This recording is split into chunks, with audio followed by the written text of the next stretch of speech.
Hello, everybody, and welcome to another episode of The Truth About Psychiatry. This is episode number 10, and the title of this episode or this video is The Myth of Autism. So, in previous videos, we've done a lot to expose the myth of mental illness, and in this episode, we will expose the myth of autism, which is obviously connected with the myth of mental illness and all of the hoaxes of psychiatry. Um, Now, this particular myth is one that took me a while to discover, although it was always in the back of my mind or I had a hunch about it. Um, but I couldn't quite put my finger on what it was that didn't seem right about how I heard autism described, or when I met autistic children or so-called autistic children, um, and just anything like driving down the street and you see a sign up on the side of the street that says, autism. Um, these are the symptoms of autism, and one in you know 50 children, or however they put it, um, will have autism. And just just the whole marketing of it, something didn't seem right to me, and I assumed it was somehow connected to the myth of mental illness, but I could never quite put my finger on it until I discovered this book, Asperger's Children: The Origins of Autism in Nazi Vienna, by Edith Sheffer. I'd just like to read a couple of the promotional blurbs on the back of the dust jacket. Um, so let's see here. Timothy Snyder, author of On Tyranny and Bloodlands, says, quote, "This book is sensational, although its author does not seek sensation. It is a careful work of history, connecting the career of a physician with the intellectual, medical, and political context of Austria in the 1930s and 1940s. That world is not our world, but the connections, the habits of mind, speech, diagnosis are more powerful than we think. In restoring history to psychology, Sheffer helps us to understand why we classify our children the way we do, and helps us to ask, as we must, just what kind of world are we making for them." Another more praise for Sheffer's book. Um, Simon Baron Cohen, quote, "With insightful, meticulous historical research, Sheffer uncovers how, under Hitler's regime, the profession of psychiatry became the eyes and ears of the Third Reich. This important book should be read by anyone interested in psychology, psychiatry, or medicine, so that we learn from history and do not repeat its terrifying mistakes." Barry M. Prisant says, quote, "Meticulously documented and chilling in its detail, Asperger's Children reveals the consequences of the most extreme abuses of clinical power and authority. In the current age of neurodiversity, this essential work will help us to ensure that the human rights of people with disabilities will never be disregarded again."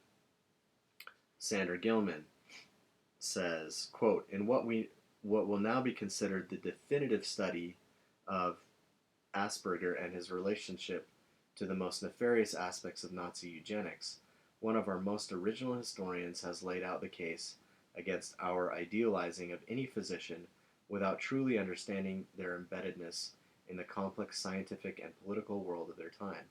An important, well-written, and extremely timely book." And finally, Norman M. Neymark, quote, "This revealing book is magnificently written and researched. It also reflects profound thinking about the origins of autism in medical, historical, and cultural terms." So there's some praise for this book, and for good reason, because this book really opened my eyes, helped me understand that missing piece, helped me understand how autism fits into the larger scheme of so-called mental illness and how it fits into the whole scheme of psychiatry.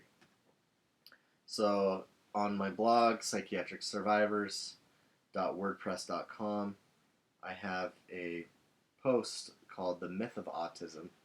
And this is my review of Sheffer's book, and I quote from her generously because she, let's see, this, who said it was the definitive work? I think it was the first one. Second one.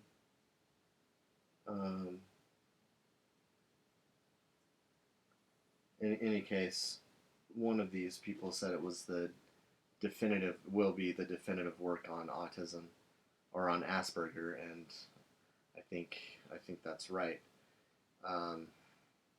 So I highly recommend it, but let me give you a little review and sample of what you'll find. So for many years I've had a hunch about autism, in quote-unquote autism, but I couldn't quite put it into words. In her recently published book, Asperger's Children, The Origins of Autism in Nazi Vienna, Edith Sheffer masterfully articulates what I have long suspected: autism is a myth. Like the myth of mental illness in general, the myth of autism has a long, complex, and sordid history. Don't mistake my meaning. The suffering and heartache that accompany any diagnosis of mental illness, autism, or otherwise are very real and incredibly difficult to endure. I have nothing but the utmost respect and compassion for anyone who has passed through such a trial.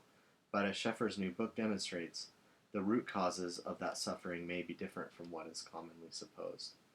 And before I continue, I should note I have friends who have children who have been labeled or diagnosed as autistic. I've met these children in some cases, and I have other friends who have worked in the field of mental health and helping autistic children and so forth. And I'm not in any way. Like I said, I have nothing but compassion and respect for the people who are trying as best they know how to help or to be of service. But I think it's important to shed light on the truth of about autism, on the history of it, so that we have a better grasp of what we're actually doing when we label children or anyone in this manner. So what is autism? As Sheffer explains, quote, the term autism was introduced in 1911 by Eugen Bleuler. We talked about him in the previous episode. A Swiss psychiatrist who used to describe schizophrenic patients who appeared disconnected from the outside world. Hans Asperger and fellow Austrian-born Leo Kanner were the first physicians to introduce the term autism as a standalone diagnosis to describe certain characteristics of social withdrawal. Others had described similar children, yet referred to them as schizoid. Over the years, a number of psychiatrists became captivated by children who were said to isolate themselves from others and the world around them, and developed different terms to classify them. By that definition, we'd all now in our quarantining, we'd all be schizoid, we'd all be autistic. We're kind of and we'll see how these terms, autism, schizophrenia, and so forth, how they've developed and become. It's basically the water we swim in, the air we breathe. It's so second nature to us now. But what Edith Sheffer helps us to do is to actually try to see that, or to understand the water we're swimming in or the air that we're breathing. Sheffer leaves out the detail that Bleuler also coined the term schizophrenia, as we talked about in the last episode. Nevertheless, what most of the civilized world now implicitly accepts as scientific medical diagnoses began as nothing more than the tenuous conjecture of a Swiss eugenicist, conjectures that were subsequently amplified and popularized by an Austrian eugenicist and collaborator with the Third Reich. Sheffer's meticulous research regarding the origins of quote-unquote autism reminds us that words and the characters of those who coined them matter. And we've seen in previous episodes, Thomas Szasz has been great about revealing the words and the characters of those who coined various so-called mental illnesses, including that of when Freud and Charcot invented the fake diagnosis of hysteria. And there's a lot of weird stuff that went with the fake diagnosis of hysteria. Sheffer concedes that, quote, the ways in which Asperger's work connects to the present is an open question, unquote. Her goal is to bring, quote, historical facts and perspectives to light in order to provide a broader context for conversations about autism today, unquote. In my estimation, Sheffer does more than achieve her goal. She provides convincing evidence that, in the words of her son, who was diagnosed with autism as an infant, quote, autism is not real. Sheffer's son wanted to put an end to the label of autism because, quote, it is not a disability or a diagnosis, it is a stereotype for certain individuals. Sheffer's son was humiliated by the label of autism, and Sheffer's research reveals that, in fact, the primary purpose for the invention of the label was to humiliate and ostracize children who were considered to be abnormal. Sheffer focuses specifically on, quote, the children who face the Third Reich's diagnosis regime, unquote. Her book is about, quote, how Nazi psychiatry judged their minds and determined their fates. It uncovers the nightmarish context of autism's creation, and it reveals how what today appears to be a singular idea rested upon the community that made it. Asperger's diagnosis of autistic psychopathy, Sheffer observes, emerged from the values and institutions of the Third Reich. So, important to keep in mind the many connections between not just autism, but all sorts of connections between psychiatry and the Third Reich. As one of these reviewers mentioned, psychiatry was kind of the eyes and the ears of the Nazi regime, and it's interesting to think of that in terms of a comparison with what Thomas Szasz calls psychiatry in America as the therapeutic state. So psychiatry and the state working together against the free and responsible citizen.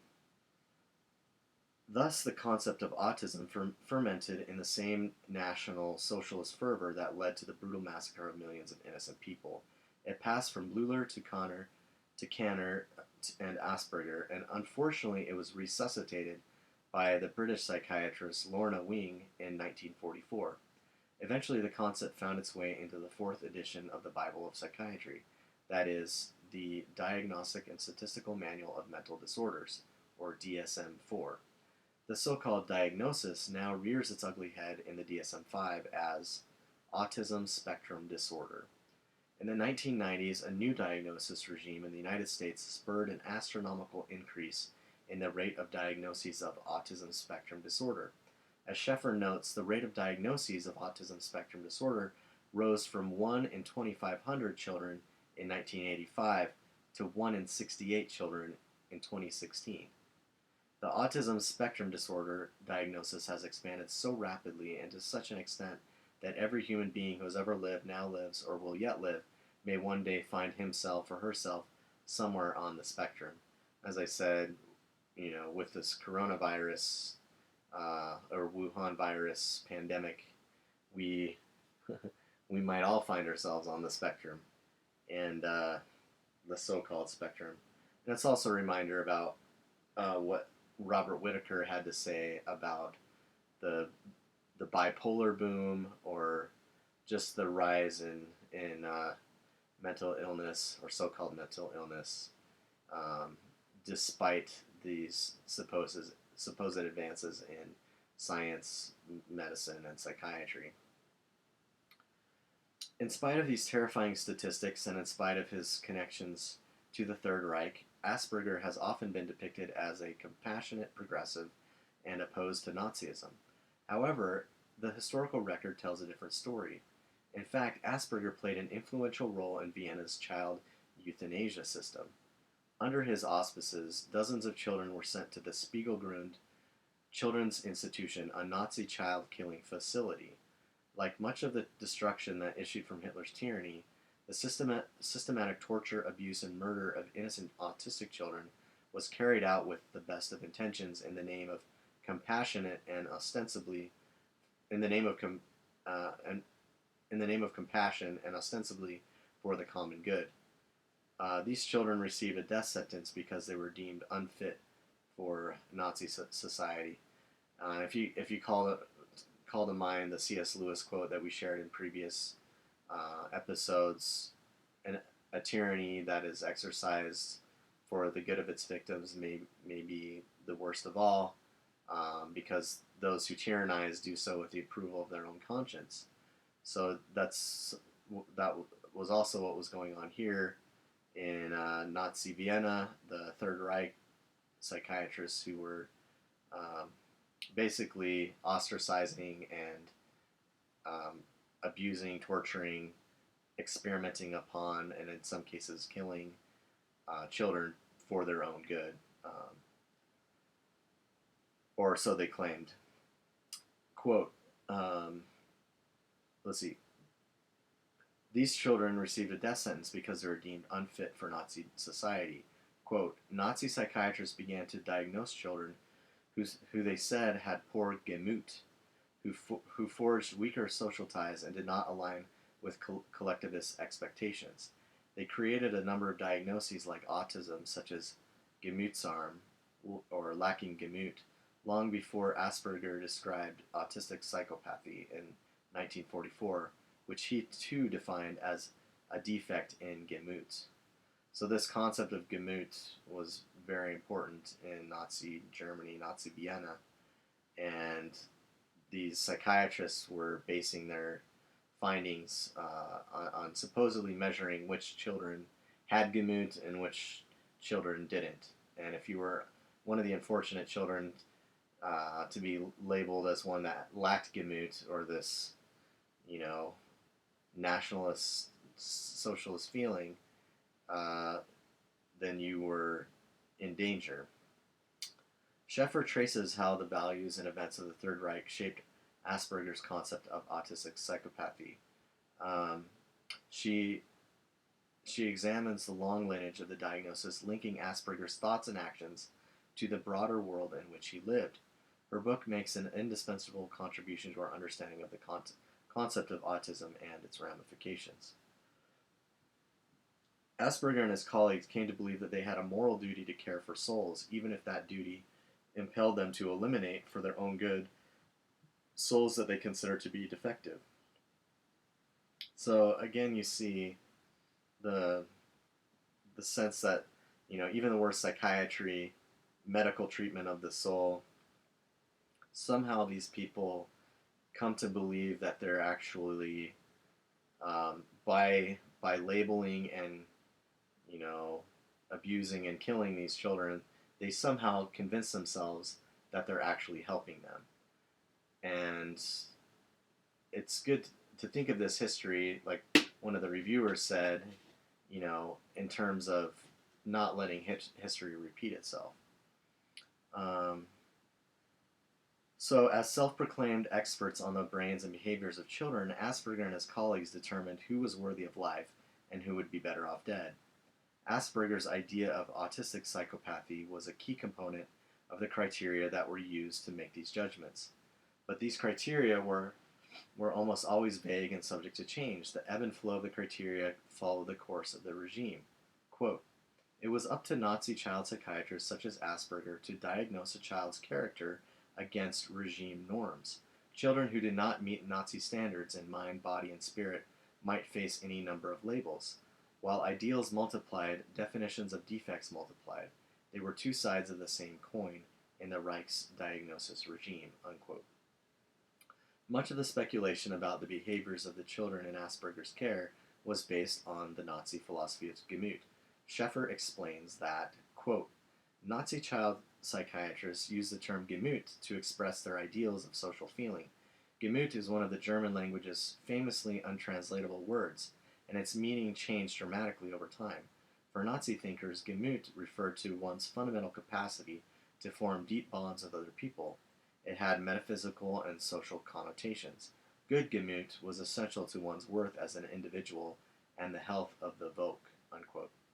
Sheffer notes that propaganda minister Joseph Goebbels swooned over Hitler's wonderful vigor, his verve, his zeal, his German Gemüt.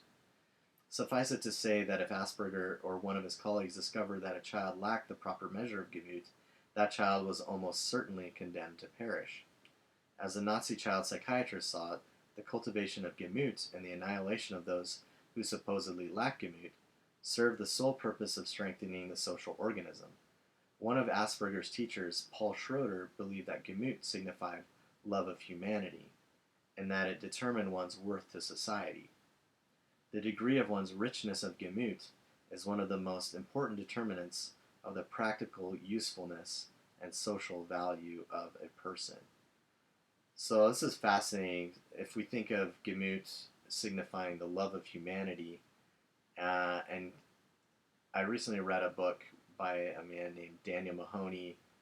It's called The Idol of Our Age, in which he describes how the attribute or the gift of Christian charity has been counterfeited into this humanitarian idol that that reminds me of this Gemüt or love of humanity. So, how the concept of love in our time has been transformed, and in some ways mimics Christian charity, real, genuine love, but in many ways is actually the polar opposite because it's detached from the source, namely Christ, and it's also detached from any real connection with human beings on an individual basis, or anyway, read the book Danny Mahoney, The Idol of Our Age. It reminded me of this, of Gemüt being the love of humanity, and how these Nazi psychiatrists were so keen on emphasizing this love of humanity. Asperger and other Nazi psychiatrists wielded the concept of Gemüt as a weapon against children whose behavior they disliked. It was also regularly evoked as a rationalization for disposing of children who were deemed defective or troublesome. Sheffer notes that theories of Gemüt predated Asperger's invention of the concept of autistic psychopathy, and therefore the idea of autism as a pathology already pervaded Nazi child psychiatry in Germany, and Asperger would name it after Nazism came to Austria. Asperger, Sheffer writes, likened children he considered to be disabled to waste, boasting that he could remediate youths believed to be irredeemable, or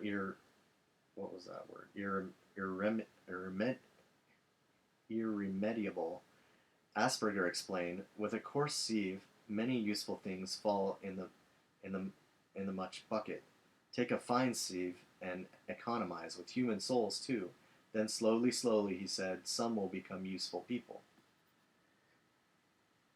So, yeah, very disturbing.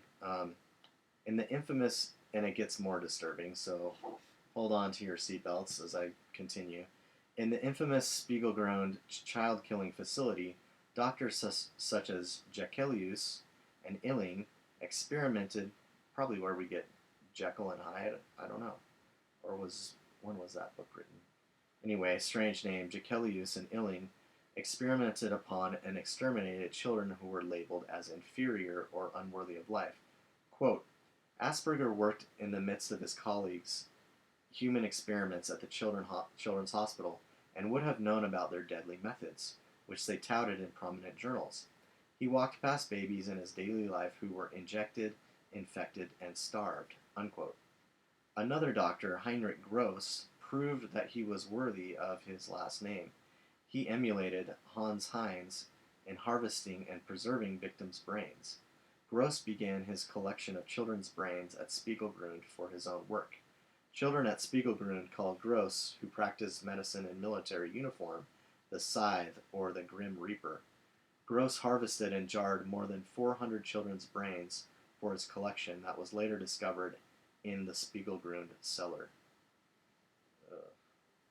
That's just horrific. But this was a guy that Asperger was friends with. So, just think of all the connections here, and as we're coming to understand where the term autism came from. Sheffer relates the heart-wrenching stories of several of Asperger's victims. Needless to say, the children did not receive Asperger's diagnoses and examinations as compassionate forms of treatment for their perceived deficiencies.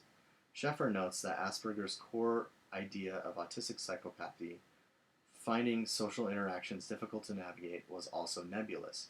It meant basically not fitting in. It was totalizing, yet totally amorphous diagnosis. Survivors of the Spiegelgrund Child Killing Center described the nightmarish tortures or treatments to which they were subjected. But all of the violence and murder that these doctors perpetrated against their innocent victims was done in the name of compassion and the love of humanity. It was all in service of the Volk, or the people. Sheffer indicates that Asperger maintained that he was innocent of any violence. Quote, although Asperger was surrounded by mass murder, he himself was not a direct perpetrator, and so was not compromised. He actually called himself a bit of a hero, unquote. Nevertheless, many of his harsh pronouncements and even his milder judgments were influential in determining the fate and sometimes the demise of dozens of innocent children. These children were ridiculed and rejected because their individuality somehow posed a threat to the Nazi collective. Autism, as it turns out, came to be defined in contrast to Nazism. Asperger, Sheffer writes, was essentially defining autism and Nazism as inverse states of being. After the war, Asperger tried to distance himself from some of his earlier research and theories, but his ideas and writings resurfaced later. In 1981, British psychiatrist Lorna Wing breathed new life into Asperger's diagnosis of autistic psychopathy. She studied Asperger's 1944 thesis, and she applied his research to her patients. When Asperger's work went mainstream, Sheffer writes, it was cleansed of its historical context. Or rather, maybe it went mainstream because it was cleansed of its historical context. Sheffer records that Wing regretted her introduction of Asperger's work, her reintroduction of Asperger's work. Quote, this is what Wing said, I wish I hadn't done it. I would like to throw all labels away, including Asperger's syndrome, and move towards a dimensional approach. Labels don't mean anything because you get such a wide variety of profiles. Unquote. Sheffer also makes the important observation that invented diagnoses influence perceptions of people who are diagnosed, which in turn influences their behavior. Quote, it has been shown that treating a child based on a set of assumptions can affect the behavior of the child. Before long, children's evolving behaviors affect evolving perceptions of a diagnosis, which further affects children's behaviors, and so on. In essence, the Third Reich made up people. Sadly, contemporary psychiatry does the same thing. Furthermore, Sheffer also contends, quote, autism is often a diagnosis of behavior, not of an underlying physiological condition, and it serves an expansive umbrella diagnosis. And I would just say to that, how similar to that is to pretty much every so-called diagnosis in the Diagnostic and Statistical Manual of Mental Illness, namely that it's these labels were invented to describe behaviors that some people found objectionable, but they don't pinpoint any underlying physiological condition. And the hunt for those biological markers, as I've mentioned in previous videos, will continue, but it will continue to be fruitless. They won't find, like I've said in previous videos, they're going to find a leprechaun or the tooth fairy before they find any of these underlying physiological conditions for mental illness or autism. Although there are some strange things with autism, since I talked about this earlier too, that a lot of people who are skeptical of vaccines have been criticized as being anti-vaxxers because they believe that vaccines cause autism. And I'm actually sympathetic to that argument insofar as vaccines, certain vaccines or excessive amounts of certain vaccines can cause severe damage. I would just caution anti-vaxxers or people who are labeled as anti-vaxxers not to connect vaccines to autism, because even though there is damage, there has been damage done, that damage shouldn't be described as autism, because as we're learning, there's no such thing as autism, except as a myth that's developed. It would be easy to place the blame for unrelenting expansion of autism diagnosis on Bleuler, Asperger, Kanner, and other psychiatrists, but Sheffer gently reminds us that we each play a role in society's development of categories and classifications. Quote, specific individuals and professions may name these conditions, but they are not simply foisted upon us. We accept them, perpetuate them, and participate in their creation. When we invoke the autism label, it should be with full knowledge of its origins and implications. So, read Asperger's Children to get the full, more complete knowledge of the origins and implications. So, in her new book, Asperger's Children, The Origins of Autism in Nazi Vienna, Edith Sheffer has exposed the origins and implications of autism with remarkable clarity and concision. By laying bare the long, complex, and sordid history of autism, she has done more than bring historical facts and perspectives to light, and provided broader context for conversations about autism today. Though she might shy away from such an assessment of her work, she has effectively exposed the myth of autism. Sadly, the myth of autism represents only a fraction of the more encompassing myth of mental illness. Nevertheless, now that the myth of autism is exposed, each of us can do our part to fulfill the noble wish of Sheffer's son, namely to, quote, put an end to the label of autism, unquote. So that's my introduction to the myth of autism, to Asperger's Children, The Origins of Autism in Nazi Vienna by Edith Sheffer there, and highly recommend reading that. So now in this ninth video, we've gone through a lot of the history of psychiatry, some key figures. We've discussed Thomas Saz. We've discussed Bonnie Burstow, Peter Breggin, Robert Whitaker. We've discussed many others. There's a lot more to flesh out in the history of psychiatry, and I will try to do that in future videos with reference to Saz and Burstow and Whitaker, Breggin. They all help paint a much fuller picture than the one we get from psychiatric apologists such as Edward Shorter. So even though Shorter's book is probably the one that people would read in medical schools, or it's not. I'm not certain what people read in medical schools, but um, in my estimation, they should be reading Whitaker, Bregan. Um, they should be reading Saz and Edith Sheffer, so they have a clear understanding of the history of psychiatry. Then there should even be an anti-psychiatry course in medical schools to dissuade or to warn people before they go into the field of psychiatry. Because unfortunately, just like the victims of psychiatry, I think a lot of people who go into the field of psychiatry are maybe well-intentioned people who sincerely want to help others who have what they perceive to be mental illness. So that's part of the tragedy of psychiatry, is with these noble desires and good intentions, that so many people are led into this web, into this trap.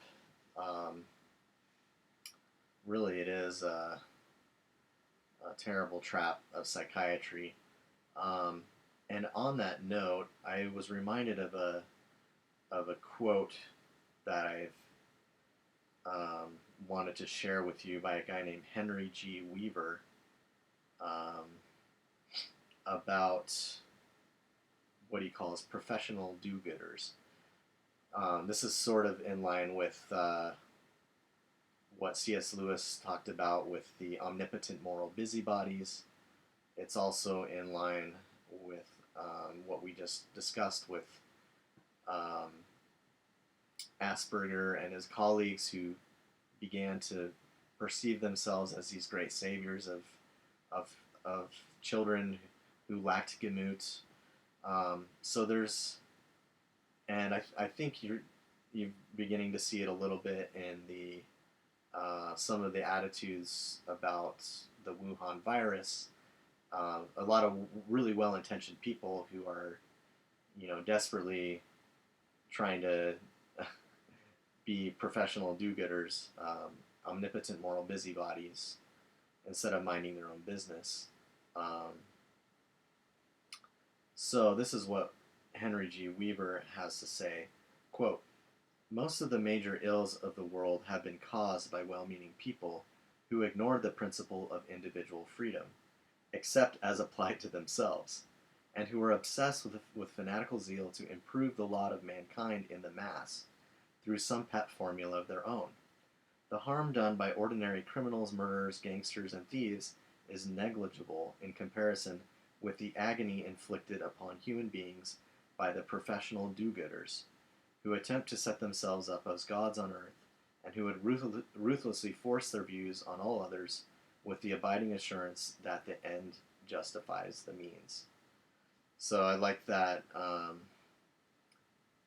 ignoring the principle of individual freedom except as it applied to themselves. And I think that's just human nature. It's always easy to be a freedom lover and to love liberty when it's your liberty. But the truly noble thing is in my mind to love liberty enough to not only love it for yourself, but to defend it for others, or as the true heroes of the past,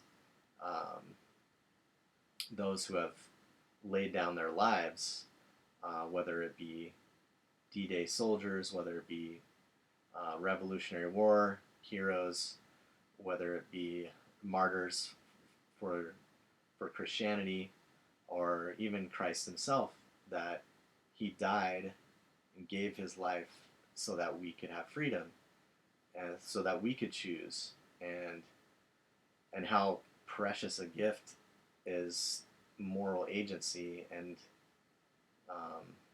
just makes me think of, you know, being willing to, I think it was Joseph Smith said he was just as willing to die for a person of another faith. I'm paraphrasing here, as he was to die for a quote unquote Mormon or member of the Church of Jesus Christ of Latter-day Saints, he was willing to do that because greater love hath no man than this, that he lay down his life for his friends. So I got off on that, just thinking of the contrast between what these omnipotent moral busybodies are trying to do, as opposed to someone who is not just, who doesn't ignore the principle of individual freedom and doesn't just apply the principle of freedom to themselves, but allows others to exercise their agency as well. So that's a little quote there that was connected in my mind to this myth of autism and to other things we talked about, such as the C.S. Lewis quote. And got a lot of great quotes that I've collected over the years. Also, there's a few, maybe I'll do the episode number 10 on, there's a lot of funny things that have been published in TV shows, in comedy skits, poetry, just a lot of things that have been published or produced, broadcasts that also make light of psychiatry, which I've also enjoyed, particularly some of the cartoons. And there's even there are a couple episodes from the Three Stooges that we could talk about. There's an episode from the TV show Unbreakable Kimmy Schmidt that's really funny. And there's a lot of popular in pop culture. You'll see some of these references to psychiatry pop up here and there, and perhaps we'll do an episode on that in the future. But that'll be enough for today, and I will see you soon to talk more about the truth about psychiatry.